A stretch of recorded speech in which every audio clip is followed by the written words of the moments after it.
Hello students, आपका स्वागत है। आज का हमारा टॉपिक है संबंध। संबंध को समझने से पहले हम जान लेते हैं कि क्रमिक युग्म क्या है। तो क्रमिक युग्म जानने के लिए अगर हमारे पास में एक सेट ए दिया हुआ है, मान लेते हैं एक सेट ए है 1 2 3 एंड सेकंड सेट आपको दिया हुआ है, मान लीजिए ए बी एंड सी। तो क्रमिक युग्म कैसे डिफाइन होता है? क्रमिक युग्म ए क्रॉस बी, सेट ए के हर एलिमेंट का सेट बी के साथ में आपको पेयर बनाना होता है। जैसे मान लीजिए हम यहाँ पर सेट ए को शो करें और यहाँ मान लीजिए हम सेट बी को शो करते हैं। तो ए में है 1 2 3 एंड बी में आपके पास मिल रहा है ए बी सी। क्रमिक युग्म बनाना है मीन्स ए के प्रत्येक एलिमेंट को आपको बी के प्रत्येक एलिमेंट के साथ में पेयर बनाना है। मीन्स इसमें आ जाएगा 1 के साथ ए का 1 बी 1 सी। ओके, फिर उसी तरीके से सेकेंड एलिमेंट का भी आपको सभी के साथ पेयर बनाना है। तो 2 का ए के साथ pair, 2 B 2 C and third element का भी आप सभी के साथ पेयर बनाएंगे तो आपको मिल जाएगा 3a 3b 3c। तो इस तरीके से हम देखते हैं क्रमिक युग्म क्या होता है। क्रमिक युग्म में दो समुच्चय होते हैं जिनके एलिमेंट्स को हम इस तरीके से क्रम में व्यवस्थित करके लिखते हैं। अब क्रमिक युग्म समझने के बाद हम समझते हैं कि संबंध क्या है। यदि ए व बी दो समुच्चय है तो ए से बी में संबंध आर ए क्रॉस बी का उप समुच्चय होता है, या हम कह सकते हैं R is subset of A cross B. यानी हमें ए क्रॉस बी के जो एलिमेंट्स मिले हुए हैं उसी एलिमेंट्स से अगर हम किसी नियम से उसे बांध देते हैं तो जो एलिमेंट्स हमारे पास बचते हैं वे एलिमेंट्स संबंध आर के एलिमेंट्स कहलाते हैं। इसे हम एक एग्जांपल से समझते हैं। मान लीजिए आपके पास एक सेट दिया हुआ है ए जिसके एलिमेंट्स है 1 2 3। हम सबसे पहले इसका क्रमिक युग्म यानी ए क्रॉस ए की वैल्यू निकाल लेते हैं। सेकेंड सेट भी अगर हम ए ही माने तो ए क्रॉस ए यदि हमें निकालना है, ये है ए और ये सेकेंड भी ए, हमें चाहिए ए क्रॉस ए, है ना। इन दोनों का हमें ऑर्डर पेयर चाहिए। तो ए क्रॉस ए में हमारे पास एलिमेंट्स हो जाएंगे। यहाँ देखिए कैसे करेंगे इसको। ए क्रॉस ए के लिए आप इसके एलिमेंट्स को तीनों के साथ पेयर बनाएंगे। मीन्स 1 1 1 2 1 3। सेकेंड एलिमेंट को भी तीनों के साथ पेयर बनाते हैं 2 1 2 2 2 3 एंड थर्ड एलिमेंट्स को भी हम तीनों के साथ यदि पेयर बना के लिखें 3 1 3 2 3 3। तो ये पूरा जो सेट आया है ये है हमारा ए क्रॉस ए यानी क्रमिक युग्म में मिला हुआ है। अब इसमें हम एक रिलेशन या एक नियम बना देते हैं। मान लीजिए हमने एक नियम बनाया R equal to A B such that A is less than B, all A B belong to A. यानी हम यहाँ पे ऐसे एलिमेंट्स के पेयर लेते हैं जो ए के एलिमेंट्स हो और ए बी से छोटा होना चाहिए। तो यहाँ पर देखिए आपके पास जो ऑर्डर्ड पेयर मिला हुआ है उसमें कौन सा पेयर है जिसका पहला एलिमेंट दूसरे एलिमेंट से छोटा है। तो हम इसको देखते हैं, यहाँ पे दोनों इक्वल है तो ये नहीं होगा। ये 1 2 फर्स्ट सेकंड से छोटा है, यहाँ पर भी फर्स्ट सेकंड से छोटा है, मतलब इसको वो सेटिस्फाई कर रहा है। ये गलत हो जाएगा। यहाँ पे 2 एंड 3 ये भी नहीं होगा, ये भी नहीं होगा और ये भी नहीं होगा। तो हमने एक रिलेशन बनाया, प्रतिबंध बनाया R equal to A B, यानी ऐसे एलिमेंट्स का आपको पेयर चाहिए जिसका फर्स्ट पार्ट सेकंड पार्ट से छोटा होना चाहिए। तब हमारे पास R में एलिमेंट्स आ जा रहे हैं कौन कौन, 1 2 1 3 एंड 2 3। अब देखिए यहाँ पर जो R आया हुआ है ये R जो है वो ए क्रॉस ए का ही एक सबसेट आया हुआ है। तो हम क्या कहेंगे, R is subset of A cross ए। अब हम इसमें मान लीजिए एक दूसरा संबंध डिफाइन करते हैं। मान लीजिए हम एक संबंध R2 डिफाइन करते हैं। R2 equal to A B such that A is greater than B. मान लीजिए हमने ऐसा एक संबंध डिफाइन किया A B belong to A के लिए। अब इसमें कौन कौन से एलिमेंट्स आ जाएंगे, तब आप फिर से इसके ऑर्डर्ड पेयर के पास में जाएंगे, क्रमिक युग्म के पास में जाएंगे और देखेंगे कि कौन से क्रमिक युग्म के एलिमेंट्स इस कंडीशन को सेटिस्फाई करते हैं, इस प्रतिबंध को वो संतुष्ट करते हैं जिसमें पहला एलिमेंट दूसरे एलिमेंट से बड़ा होना चाहिए। अब की कंडीशन में देखिए ये 2 1 फर्स्ट सेकेंड से बड़ा है तो यहाँ पर R2 के एलिमेंट्स हो जाएंगे, फर्स्ट आ जाएगा 2 1, सेकेंड हो जाएगा यहाँ पर 3 1, ये भी इसमें आ जाएगा 3 1 3 2 तो ये सारे एलिमेंट्स ऐसे हैं जिसमें पहला भाग दूसरे भाग से बड़ा है, यानी वो इस शर्त को पूरा करता है। तो ये जो है ये R2 के एलिमेंट्स कहलाएंगे। तो हम क्या समझे, संबंध वास्तव में क्या है, संबंध एक नियम होता है। अब हम देखेंगे कि संबंध में डोमेन, कोडोमेन एंड रेंज क्या क्या होता है। तो इसको जानने के लिए हम एक एग्जांपल लेते हैं। मान लीजिए हमारे पास एक सेट दिया हुआ है A, जिसके एलिमेंट्स हैं 2, 4 एंड 6। सबसे पहले हम इसमें A क्रॉस A मीन्स इनका ऑर्डर्ड पेयर निकाल लेते हैं। ऑर्डर्ड पेयर में वैल्यू हो जाएंगी इसकी 2, 2, 2, 4, 2, 6, 4, 2, 4, 4, 4, 6 एंड 6, 2, 6, 4, 6, 6। ये ऑर्डर पेयर में इतने वैल्यूज हमको मिल रही हैं। अब इसे हम एक संबंध डिफाइन करते हैं R। मान लीजिए R इक्वल टू है AB such that A is less than B, all AB belong to A। Okay, तो इस तरीके से अगर हम एक संबंध डिफाइन करते हैं तो उस संबंध R में कौन कौन से एलिमेंट्स हैं जो उसको सेटिस्फाई कर रहे हैं। तो देखिए, पहला एलिमेंट दूसरे एलिमेंट से छोटा होना चाहिए। तो 2, 4 इसमें फर्स्ट सेकंड से छोटा है। 2, 6 आ जाएगा। 4, 2 नहीं आएगा क्योंकि फर्स्ट वाला बड़ा हो चुका है। ये भी नहीं आएगा। यहाँ देखिए 4, 6 आ जाएगा, है ना। और ये भी नहीं आएगा, ये भी नहीं है और ये भी नहीं है। तो इस तरीके से हमने रिलेशन R के एलिमेंट्स फाइंड कर लिए। अब इसमें हम डोमेन, कोडोमेन एंड रेंज जानना चाहते हैं। डोमेन यानी कि जिसको हम कहते हैं प्रांत। तो प्रांत के लिए सबसे पहले है कि हम इसमें डायग्राम से अगर इसको समझना चाहें तो ये 2, 4 एंड 6 था, ये भी 2, 4 एंड 6 था।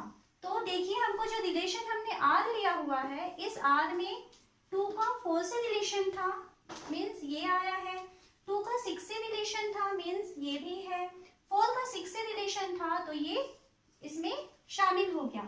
प्रांत क्या होता है, प्रांत यानी होता है A such that A, B belong to R। संबंध R में जितने भी एलिमेंट्स आ रहे हैं, जितने भी पेयर्स आ रहे हैं, उसका A पोर्शन, फर्स्ट वाला जो उसका एलिमेंट आ रहा है वो जो है उसमें प्रांत कहलाता है। तो देखिए यहाँ पर ये संबंध में ये फर्स्ट और ये सेकंड को बनाया था। तो कौन कौन थे जो उससे संबंधित हो रहे थे, तो यहाँ 2 एंड 4। तो प्रांत में हमारे पास शामिल हो जाएगा 2 एंड 4। ओके, अब हम परिसर जानना चाहते हैं जिसको कि रेंज कहा जाता है। परिसर यानी होता है इसका definition B such that AB belong to R। संबंध R में यदि AB शामिल है तो उसका B जो वैल्यू होता है, सेकेंड पोर्शन वाला जो वैल्यू होता है, वो उसका परिसर यानी रेंज कहलाता है। तो देखिए यहाँ पे सेकेंड में कौन कौन शामिल हो रहा है, 4 एंड 6। तो हम क्या कहेंगे, इसका रेंज जो है वो 4 एंड 6 हो गया। थर्ड हम जानना चाहते हैं कोडोमेन, जिसको कि सह प्रांत कहा जाता है। तो सह प्रांत के लिए ये संबंध जिन 2 सेट में डिफाइंड था, उसमें से जो सेकंड सेट होता है वो पूरा सेकंड सेट इसके लिए कोडोमेन कहलाता है। तो सेकंड सेट यानी कि कौन, 2, 4, 6, इस पूरे को यदि मिला दिया जाए तो ये हो जाएगा इसका सह प्रांत। तो इस तरीके से आपको किसी भी क्वेश्चन में अगर मान लीजिए प्रांत, सह प्रांत और परिसर निकालना है तो उस संबंध के जो फर्स्ट एलिमेंट बनते हैं उनका ग्रुप प्रांत कहलाएगा। उस रिलेशन में जो सेकेंड एलिमेंट्स होते हैं उनके ग्रुप जो होते हैं वो परिसर या रेंज कहलाते हैं। और सेकेंड एलिमेंट्स जिस ग्रुप से बने होते हैं, जिस सेट के एलिमेंट्स होते हैं, वो पूरा का पूरा सेट जो है वो उसका कोडोमेन या सहप्रांत कहलाता है। अब हम देखते हैं रिक्त संबंध क्या होता है। समुच्चय A व B पर परिभाषित संबंध R रिक्त संबंध कहलाता है यदि A का कोई भी अवयव B के किसी भी अवयव से संबंधित ना हो। समझते हैं इसको एक एग्जांपल से, क्या कह रहा है ये। मान लीजिए आपके पास एक सेट A दिया हुआ है और एक मान लीजिए दूसरा सेट B दिया हुआ है। A में अगर मान लेते हैं 1, 2 एंड 3, ये 3 एलिमेंट है। B में मान लीजिए 4 एंड 5, ये 2 एलिमेंट हैं। तो हम एक संबंध यहाँ पे डिफाइन करते हैं R equal to AB such that A plus B equal to 10। अब हम इसमें देखिए हमको रिलेशन दे दिया है उसने, ऐसे आपको AB लेने हैं, ऐसे पेयर लेने हैं यहाँ पर जिसमें इन दोनों का सम 10 के इक्वल होना चाहिए, दोनों को जोड़ते हैं तो हमको 10 के बराबर आना चाहिए। तो यहाँ पे देखिए अगर हम किसी भी एलिमेंट को बी के किसी भी एलिमेंट के साथ जोड़ के देखें, जैसे 1 4 है ना, 1 5 है, तो आपको किसी भी एलिमेंट्स के साथ यदि आप पेयर बनाते हैं तो कभी भी वो 10 के बराबर नहीं आ रहा है। तो इसका मतलब क्या हो रहा है कि आर में आपका कोई भी एलिमेंट शामिल नहीं होगा, यानी ये जो आर है वो रिक्त संबंध कहलाया। अब हम देखते हैं सार्वत्रिक संबंध क्या होता है। सार्वत्रिक संबंध समुच्चय ए व बी पर संबंध आर सार्वत्रिक संबंध कहलाता है यदि ए का प्रत्येक अवयव बी के सभी अवयवों से संबंधित हो।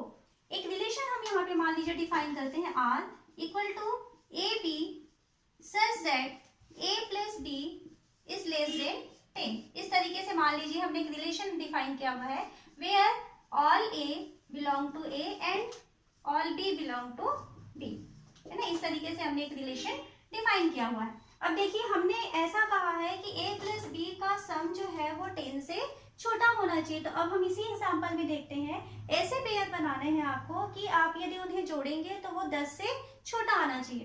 तो यहाँ पे देखिए 1 के साथ 4 का प्लस 10 से छोटा हो रहा है, 1 के साथ 5 का प्लस ये भी 10 से छोटा हो रहा है। तो आर में कौन कौन शामिल हो रहे हैं, 1 के साथ 4, 1 के साथ 5।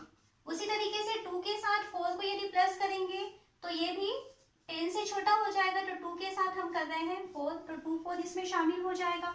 2 5 ये भी इसको सेटिस्फाई कर रहा है। 3 के साथ 4 से यदि हम पेयर ले लें तो 3 4 एंड 3 5। तो ये सारे एलिमेंट्स जो हैं वो क्या हो रहे हैं, आर में शामिल हो रहे हैं। तो इस तरीके से आर में कौन कौन शामिल हो रहा है, पूरा ए क्रॉस बी यानी पूरा क्रमिक युग्म इसमें आर में शामिल हो रहा है। तो जैसे हमने डेफिनेशन से देखा, सार्वत्रिक संबंध यानी ऐसा संबंध जिसमें ए का प्रत्येक अवयव बी के सभी अवयवों के साथ संबंधित हो जाता है, उसे हम सार्वत्रिक संबंध कहते हैं, है ना। तो यहाँ पे आर की वैल्यू होती है पूरा क्रमिक युग्म यानी कि ए क्रॉस बी। जबकि यदि हम इसको रिक्त संबंध लिए थे तब उस कंडीशन में ए का कोई भी एलिमेंट बी के किसी भी एलिमेंट से संबंधित नहीं होता है। अब हम देखते हैं संबंधों के प्रकार। पहला है स्वतुल्य संबंध। यदि ए का प्रत्येक अवयव स्वयं से संबंधित हो तब इस टाइप के संबंध को हम कहते हैं स्वतुल्य संबंध। समझते हैं क्या होता है। यदि मान लीजिए आपके पास एक सेट दिया हुआ है 1 2 3 एंड 4 और कोई संबंध डिफाइन है आर, किसी नियम से बंधा हुआ है जिसमें एलिमेंट्स आ रहे हैं 1 1 1 2 2 2 3 2 3 3 एंड 4 4। मान लीजिए इस तरीके से कोई एलिमेंट्स आ रहे हैं संबंध आर में, किसी नियम से ये बंधे हुए हैं। अब जैसे हमारे पास डेफिनेशन आ रहा है स्वतुल्य संबंध का, यदि ए का प्रत्येक अवयव स्वयं से संबंधित हो यानी दोनों ही जो उसके पेयर के एलिमेंट्स आ रहे हैं वो दोनों यदि सेम होते हैं और वे सारे एलिमेंट्स ए में होने चाहिए।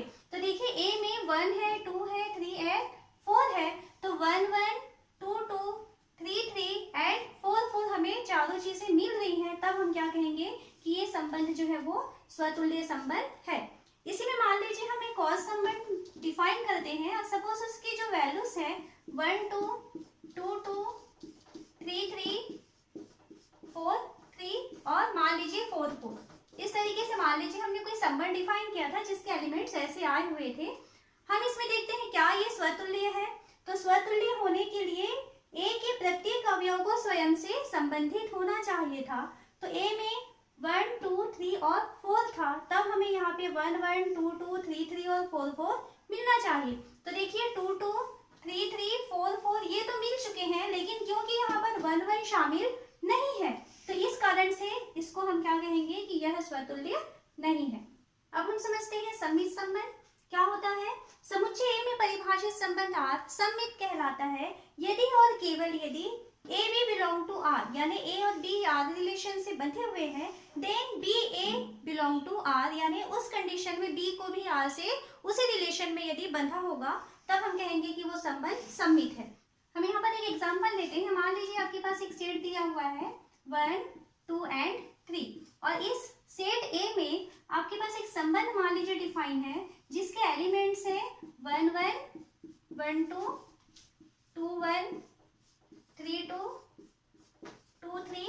इस तरीके से इसमें एलिमेंट्स संबंध आर के डिफाइंड है।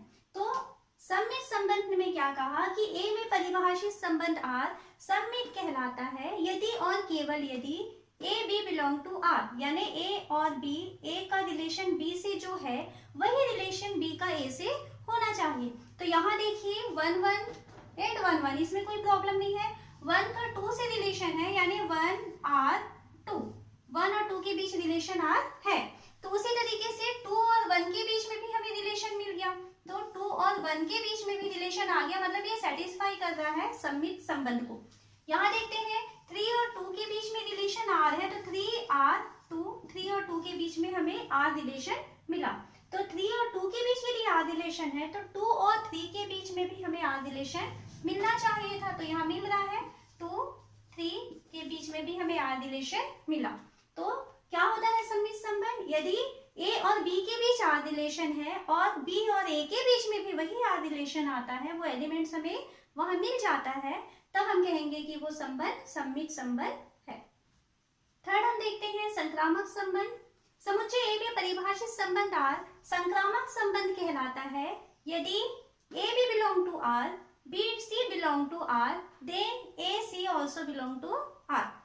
और ए बी सी ए के एलिमेंट्स हैं। इसको अगर हम समझे, मान लीजिए हमारे पास एक सेट ए दिया हुआ था 1 2 3, इस तरीके से एक सेट दिया हुआ था जिसमें हमने एक संबंध डिफाइन किया है, मान लीजिए, जिसमें एलिमेंट्स हैं 1 1 1 2 2 1 2 3 1 3।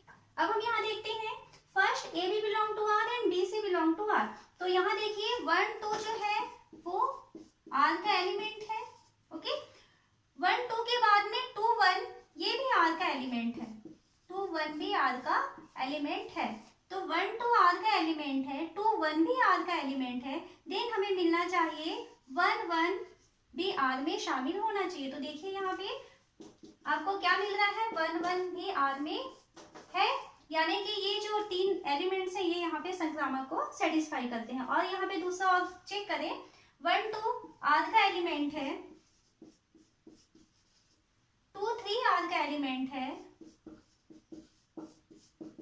अब हमें क्या मिलना चाहिए कि 1 3 भी आर में शामिल होना चाहिए। तो देखिए यहाँ पे चेक करते हैं, तो 1 3 ये भी आर में शामिल हो रहा है, तो 1 3 भी क्योंकि आर में शामिल हो गया है, यानी कि ये संक्रामक संबंध के कंडीशन को सेटिस्फाई करता है।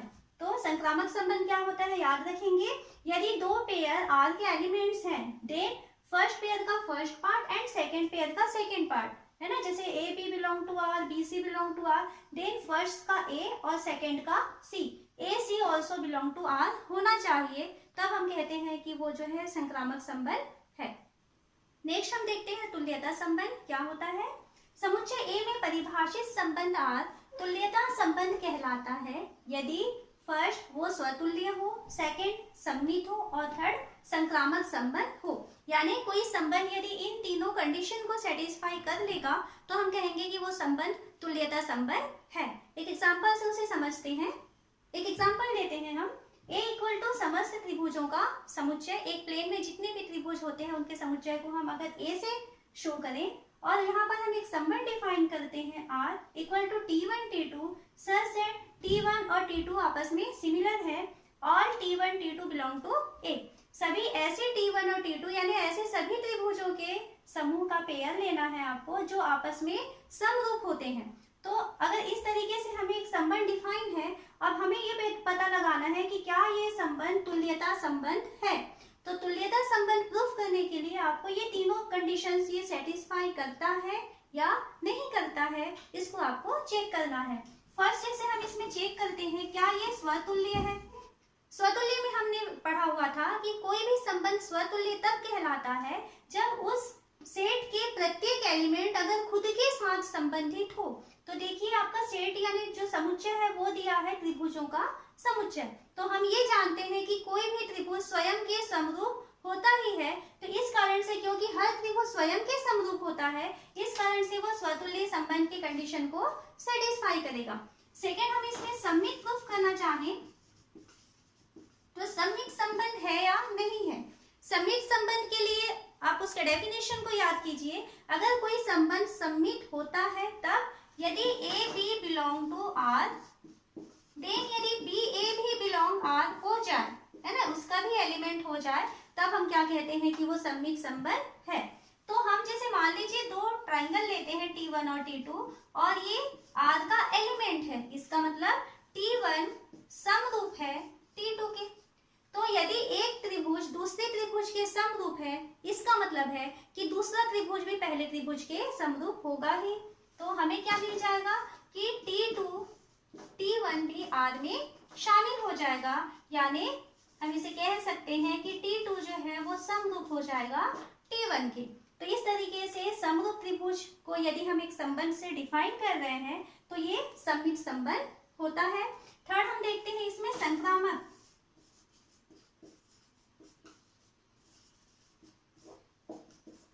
संक्रामक की कंडीशन क्या होती है, यदि A B belong to R, हमने पढ़ा हुआ था, यदि A B belong to R, B C belong to R, then हमें मिलना चाहिए था A C also belong to R. तो यहाँ पे यदि मान लीजिए तीन ट्राइंगल लेते हैं T1, T2 एंड T3।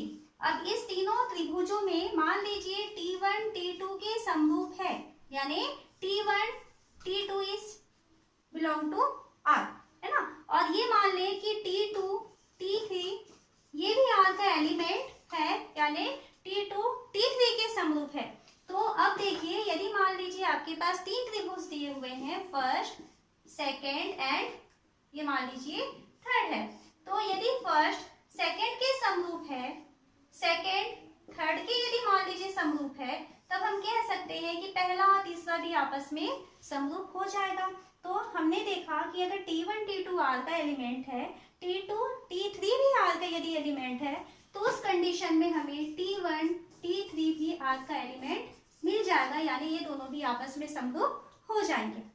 तो हम यहाँ इस संबंध R के लिए हमने देखा कि ये संबंध R जो है वो स्वतुल्य, सममित और संक्रामक है, क्योंकि ये तीनों कंडीशन को सेटिस्फाई करता है। तो हम कह सकते हैं कि संबंध R तुल्यता संबंध है। हम एक एग्जांपल लेते हैं।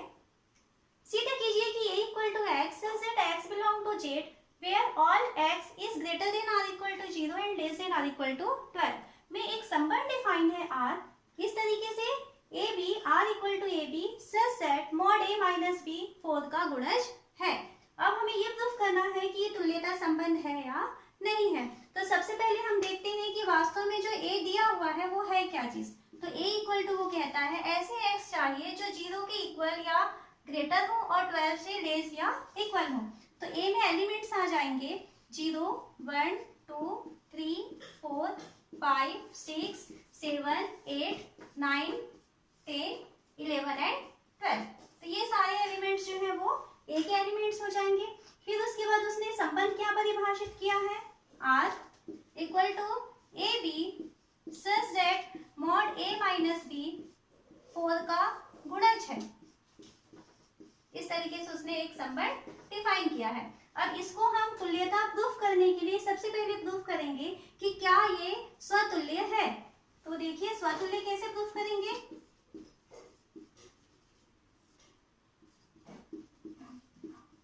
मान लीजिए हम यहाँ पे सेट ए का कोई एक एलिमेंट लेते हैं ए, तो ए बिलोंग टू ए इस तरीके से हमने एक एलिमेंट लिया हुआ है। अब इस ए के लिए हम जानते हैं कि मॉड ए माइनस ए की वैल्यू क्या होगी, देखते हैं। तो mod A minus A equal to हमें मिल जाएगा 0। 0 यानी क्या, 0 का मतलब होगा क्योंकि हमें कहता है 4 का गुणज होना चाहिए, तो 0 को आप क्या लिख सकते हैं, 4 इंटू 0 लिख सकते हैं। मतलब ये क्या है, 4 का गुणज है। हमें मिल गया कि ये 4 का गुणज है। तो क्या हो रहा है कि किसी भी स्वेच्छा अवयव ए के लिए ए से रिलेटेड है, यानी ए बिलोंग टू आर। कोई भी अवयव स्वयं के साथ संबंधित हमको यहाँ पर मिल रहा है, इसलिए हम कहेंगे कि यह स्वतुल्य संबंध है। अब हम सेकेंड इसमें प्रूफ करते हैं क्या ये सममित है। सममित प्रूफ करने के लिए हम देखते हैं, मान लेते हैं कि हमें ए और बी दो एलिमेंट लिए हुए हैं ए के, और इस तरीके से लिए हुए हैं कि A B belong to R. इसका मतलब है कि मॉड ए माइनस बी 4 का गुणज है। तो यदि a माइनस बी 4 का गुणज है तो हम क्या लिख सकते हैं कि माइनस यदि कॉमन निकाल लिया जाए और b माइनस ए यदि कहते हैं तो ये भी 4 का गुणज होगा। अगर ये भी 4 का गुणज है, क्योंकि ये मॉड का निशान आया हुआ है, तो ये माइनस का साइन हम यहाँ से हटा सकते हैं, मापांक उसको पॉजिटिव कर देगा। तो यहाँ पे हम इसको लिख सकते हैं b माइनस ए, ये भी 4 का गुणज होगा। क्या मिला हमें? अगर b माइनस ए 4 का गुणज है, यानी B A belong to R, ये रिलेशन आर को सेटिस्फाई कर रहा है। हमने लिया था ए बी आर का एलिमेंट है, तो हमें मिल रहा है कि बी ए भी आर का एलिमेंट है, यानी रिलेशन आर यहाँ पर सममित रिलेशन है, वो सममित संबंध है। संक्रामकता को प्रूफ करने के लिए मान लीजिए हमने 3 एलिमेंट्स ए के लिए हुए हैं, ए बी सी, इस तरीके से लिए हैं कि A B belong to R and B C belong to R. इस तरीके से हमने एलिमेंट्स लिए हैं। अगर A B belong to R, इसका मतलब है कि mod A minus B R का एलिमेंट है, इसलिए ये 4 का गुणज होगा। और यदि B C belong to R, तो इसका मतलब है कि बी माइनस सी, ये भी 4 का गुणज है। तो यदि ये 4 का गुणज है, तो हम लिख सकते हैं कि a minus B equal to plus minus 4p। Plus minus क्यों लगा रहे हैं? क्योंकि अभी ये मापांक के अंदर था, है ना, तो वहां पे इसके अंदर की वैल्यू या तो पॉजिटिव हो सकती है या तो वो निगेटिव हो सकती है। तो मॉड a माइनस बी अगर 4 का गुणज है, तो a minus B equal to, क्योंकि वो 4 का गुणज है, इसलिए हम उसको 4 इंटू एक नंबर देते हैं, मान लेते हैं कि वो 4p के इक्वल है। यहाँ पर b माइनस सी क्योंकि 4 का गुणज है, तो हम इसे लिख सकते हैं b minus C equal to, मान लीजिए प्लस माइनस 4q है। ओके, अब हम इन दोनों को जोड़ के देखें, a माइनस बी को यदि हम जोड़ दें b माइनस सी के साथ, तब हमें क्या मिल रहा है? Plus minus 4p plus minus 4q, ये मिल जाएगा। यहाँ यदि हम इसे जोड़ते हैं तो देखिए ये माइनस बी और ये प्लस बी कैंसिल हो जाएगा, आपको मिल जाएगा a minus C equal to, यहाँ से हम प्लस माइनस 4 को यदि कॉमन निकाल दें, तब हमें यहाँ पे मिल जाएगा p प्लस q। ठीक है, तो a माइनस सी की वैल्यू हमें मिल रहा है plus minus 4, p plus q को यदि मान लीजिए हम एक नंबर मान लेते हैं r, इन दोनों का सम मान लीजिए r के इक्वल है, तो a minus C equal to मिल रहा है हमें प्लस माइनस 4r। तो क्या हो रहा है इसका मतलब कि mod a minus C equal to 4r। Okay, और mod a minus C 4r है, इसका मतलब है कि ये 4 का गुणज है, यानी A C belong to R, relation R का एलिमेंट हो रहा है ए सी। हमने लिया था A B belong to R, B C belong to R, यानी ए बी आर का एलिमेंट था, बी सी आर का एलिमेंट था, तब हमें मिल गया है कि A C is also element of R, यानी ए सी भी आर का एलिमेंट हमको मिल जा रहा है। तब हम इस स्थिति में कह सकते हैं कि ये रिलेशन आर संक्रामकता संबंध को सेटिस्फाई करता है। अब देखिए हमने इस रिलेशन के लिए तीनों संबंध सेटिस्फाई करा लिए हैं, स्वतुल्य, सममित एंड संक्रामकता। तो हम कह सकते हैं कि ये रिलेशन आर तुल्यता संबंध है।